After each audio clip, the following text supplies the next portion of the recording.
instant celebrity ang isang foreigner sa Cagayan de Oro na kahit solo flight sa buhay at may cancer pa po, no, hindi raw ipagpapalit ang paninirahan dito sa Pilipinas. May report tungkol dyan si Mobile Journal, Ieda Pascual. Instant famous ang isang foreigner na naglalako ng munchkin sa Cagayan de Oro. Bakit nga kaya ang ilang netizens online nahabag sa kanyang kwento?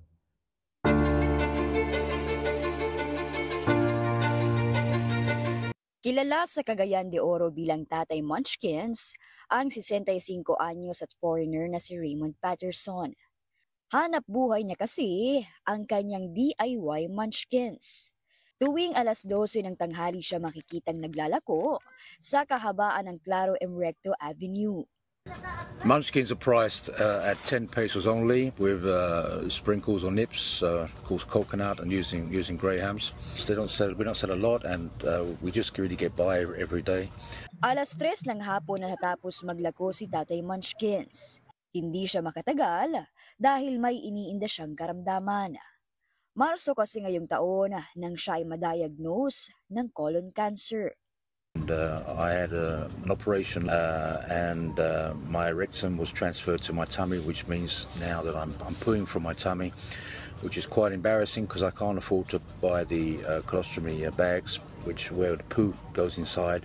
So I'm even forced to use diapers. You know, a man who's 65 years old wearing a diaper, no choice. Kahit may edad na at may iniindang karamdaman, kinakailangan niyang magbanat ng buto para may pambili ng gamot at makain sa araw-araw.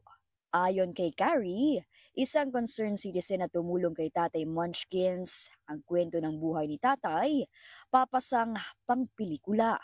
Pinanganak at lumaki si Tatay Munchkins sa England. At taong 2004, nag-travel siya sa Pinas at nakapangasawa ng Pilipina.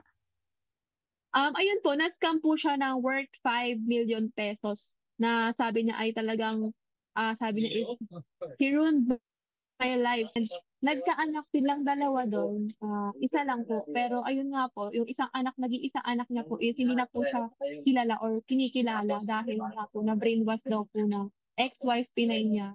Naubos po lahat ng ari-arian niya. Ngayon, sa barong-barong na lang na ito nakatira si Tatay Munchkins kasama ang bago niyang kinakasama. Sa kabila ng mga pinagdaanan, si Tatay Munchkins nananatiling positibo sa buhay.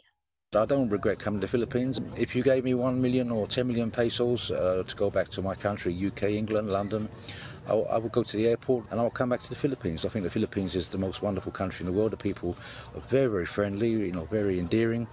Sa ngayon, ang hiling na lang ni Tatay Munchkins ay makabili siya ng mga gamot, makapagpa-check up muli, at makahanap ng maayos na malilipatan.